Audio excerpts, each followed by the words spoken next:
Hello! The next episode is A World of Difference, which is like a reverse Truman Show. The Truman Show is, of course, a Twilight Zone episode that was made into a feature-length movie about a person who discovers that they live in an artificial, sort of created reality where people are watching them when they don't know it.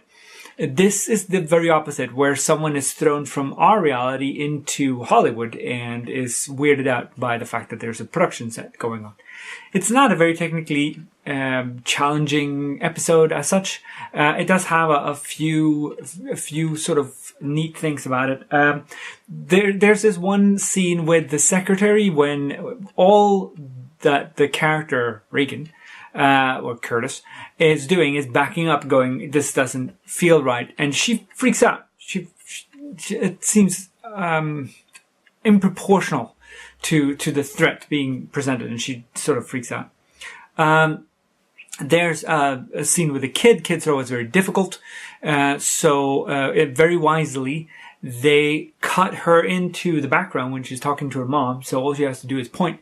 And then they have another later dubbing, I'm guessing, of her line, so that she can like stand in the background. You can't quite see her lips when she goes, "Mommy, mommy, look, that was that man." But it is absolutely not the original audio. This character, he's married, but he doesn't wear a wedding ring, which is kind of odd, I thought. So there's this one interesting shot at the end of the episode where the character, where the character Curtis O'Regan, he is sitting and looks and sees that the pictures are empty. He covers his face in his hands, and when he looks up, the not only are the pictures back in the frame, but also the wall behind him is there. Now, this wouldn't have been the very difficult shot to do if he was quiet, right? Because then all they had to do was silence. They could drag the wall back in.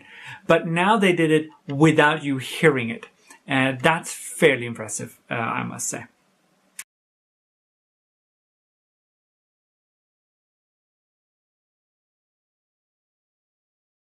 Miriam Curtis, the wife, she reminds me a lot of Sigourney Weaver. I'll see if I can find a side-by-side comparison.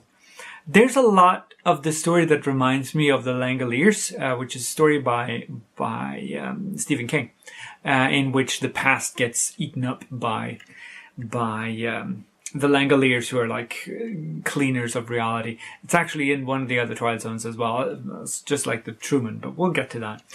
When he leaves the set, and you can hear sort of the past talking, or the alternate reality talking, and saying that, where did he go, or clear set, and stuff like that.